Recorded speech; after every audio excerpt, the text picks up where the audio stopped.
जिला कलेक्टर बहुत बढ़िया, बहुत बढ़िया, बहुत बढ़िया। लेगा हम लोगों का ज्ञापन।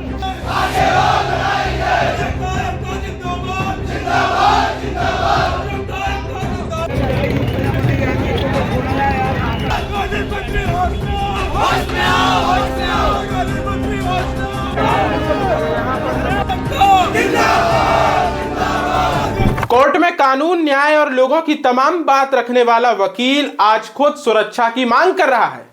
तहसील परिसर में चली गोली ने सिर्फ जान नहीं ली, बल्कि पूरे प्रदेश के वकीलों में आक्रोश जगा दिया है। आखिरकार सुरक्षा व्यवस्था की जिम्मेदारी किसकी है? कब तक यह कांड होंगे और जवाबदेही तय करने में और कितना समय लगेगा? और क्या इन अधिवक्ताओं की मांगों को पूरा किया जाएगा? ऐसे तमाम सवाल बरकरार हैं। नमस्कार, मैं आदर्श पांडे और आप देखना शुरू कर चुके हैं दा लपेटा। मध्य प्रदेश के शिवपुरी जिले की करेरा तहसील में अधिवक्ता संजीव सक्सेना की गोली मारकर हत्या के बाद प्रदेश भर के वकीलों में जबरदस्त नाराजगी है। नाराजगी का असली कारण यह है कि जो पहले गोलीकांड हुआ, जिसको लेकर छतरपुर में जोरदार हंगामा हुआ, अर्धनग्न प्रदर्शन हुआ, प्रशासन और अधिवक्ताओं के बीच की यह टकराव की तस्वीरें आप देख सकते हैं। इंदौर सहित कई जिलों में अधिवक्ताओं ने काम से विरत रहकर विरोध जताया है। दावा किया जा रहा है कि प्रदेश के लगभग 1.5 लाख अधिवक्ता इस घटना से आक्रोशित हैं। इंदौर में हाईकोर्ट बार एसोसिएशन के नेतृत्व में संभाग आयुक्त कार्यालय पर ज्ञापन सौंपा गया है। अधिवक्ताओं की मांग है कि मृतक के परिवार की आर्थिक सहायता की जाए, लंबे समय से लंबित अधिवक्ता सुरक्षा एक्ट को लागू किया जाए। वकीलों का कहना है कि उनका काम केवल न्यायालय के समक्ष अपने पक्ष की दलील रखना नहीं है। उनकी किसी से व्यक्तिगत लेन देन या निजी दुश्मनी नहीं होती है। ऐसे में अदालत परिसर या तहसील में हमला होना कानून व्यवस्था पर बड़ा सवाल खड़ा करता है। देखिए, राज्य अधिवक्ता परिषद जबलपुर द्वारा हमको निर्देश दिए गए थे कि शांतिपूर्ण तरीके से कलेक्ट्रेट में जाकर के कलेक्टर महोदय को ज्ञापन देना है, क्योंकि शिवपुरी में अधिवक्ता की निर्मम हत्या की गई थी और अन्य जगह पर भी अधिवक्ताओं की हत्या हो रही थी, और जिससे हम लोग प्रतिवाद दिवस मना रहे थे। शांतिपूर्ण तरीके से हम लोग ज्ञापन देने गए, लेकिन वहां पुलिस आ गई। पुलिस ने तत्काल बैरिकेड लगा दिया, दरवाजे में धक्का मारने लगे। क्या हम लोग अपराधी हैं? क्या हम लोग पहली बार कलेक्टेड गए थे? क्या हम लोगों को कानून की जानकारी नहीं है? आज हमको ज्ञापन देने से रोका गया, तो जनता को किस तरह से करते होंगे वो लोग? अब इस कारण से हम लोगों ने ज्ञापन कलेक्टर महोदय को दिया था, लेकिन उन्होंने नहीं लिया।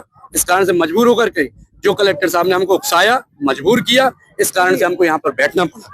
चलो सब लोग चले गए। अब देखिए, निर्णय ये लिया है कि यहाँ पर हम लोगों ने सर्वसम्मति से प्रस्ताव पारित किया है। प्रस्ताव पारित करने के बाद उसमें निर्णय लिया गया है कि कलेक्टर साहब को बर्खास्त करने, उनको यहाँ तत्काल से ट्रांसफर करने हेतु राज्य अधिवक्ता परिषद को लिख किया गया है। इंदौर हाईकोर्ट बार एसोसिएशन के अध्यक्ष मनीष यादव ने कहा है कि यदि अधिवक्ता सुरक्षित नहीं रहेंगे तो न्याय व्यवस्था की स्वतंत्रता पर असर पड़ेगा। उनका कहना है कि 2015 से अधिवक्ता सुरक्षा कानून की मांग की जा रही है, लेकिन अब तक ठोस कदम नहीं उठाए गए। घटना शिवपुरी के करेरा तहसील में हुई, जहां अधिवक्ता संजीव सक्सेना को गोली मार दी गई। पुलिस जांच जारी है, लेकिन सवाल यह है कि क्या सिर्फ कार्रवाई से भरोसा लौटेगा? अदालत परिसर को हमेशा से सुरक्षित क्षेत्र माना जाता है। यदि यही जान का खतरा है तो आम नागरिक की सुरक्षा का भरोसा कैसे कायम होगा? देखिए, हम वकील कभी भी हड़ताल पे नहीं रहते हैं, हड़ताल शब्द का प्रयोग भी नहीं करते हैं। हम कार्य से विरत हैं आज। और बड़ी ही दुखद घटना 14 फरवरी को हमारे एक वकील साथी की कोर्ट जाते समय उनकी ड्रेस में हत्या कर दी गई। कुछ कॉन्ट्रैक्ट किलरों ने उनको पैरवी करने से रोकने के उद्देश्य से। उसी से व्यथित होकर के पहले जबलपुर बार एसोसिएशन ने एक हड़ताल रूप में कार्य से विरत रहने का आह्वान किया था। उसी के समर्थन में कल सुबह 10 बजे हम लोगों ने आपात मीटिंग, छुट्टी का दिन था, उसके बावजूद हमने, चूँकि ये बड़ा ही संवेदनशील मुद्दा था, हम कार्यकारिणी सदस्यों ने मिलकर के एक आपात सुबह 10 बजे मीटिंग बुलाई और उसके समर्थन में हमने भी कार्य से विरत रहने का फैसला लिया। उसके 2-3 घंटे बाद स्टेट बार काउंसिल ने भी एक आपात मीटिंग आयोजित करके पूरे प्रदेश में कार्य से विरत रहने का आह्वान किया। बड़ा ही दुखद और जंगल राज जैसी स्थिति कह सकते हैं इसको, कि मध्य प्रदेश में वकील जैसा व्यक्ति अगर सुरक्षित नहीं है, जो पैरवी करने जा रहा था, अपनी ड्रेस में था, उसकी हत्या कर जाती तो आम जन का क्या हाल होगा। और एडवोकेट प्रोटेक्शन एक्ट की सन 2010-11 से मांग की जा रही है। 2012 में तत्कालीन मुख्यमंत्री शिवराज सिंह चौहान ने हजारों वकीलों को अपने मुख्यमंत्री निवास पर बुलाकर एक वकील पंचायत का नाम देते हुए वकील पंचायत आयोजित की थी और जल्द से जल्द एडवोकेट प्रोटेक्शन एक्ट लागू करने की मांग की थी। उस एडवोकेट प्रोटेक्शन एक्ट में एडवोकेट अपनी जो पेशे से संबंधित सुरक्षा है उसकी मांग कर रहे हैं। हम कोई, हमारी निजी मांग नहीं है ये हमारी। एडवोकेट अगर पैरवी करता है तो वो अपने पक्षकार के लिए करता है, तो पक्षकार के लिए पैरवी करने के लिए सुरक्षा की मांग करना बिल्कुल जायज़ है, जो कि पिछले 15 सालों से हमको झुंझुना दिया जा रहा है।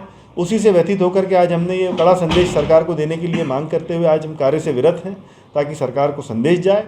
और सबसे अच्छी सराहना की बात यह है कि आज महाधिवक्ता कार्यालय की ओर से भी हमारा समर्थन किया गया।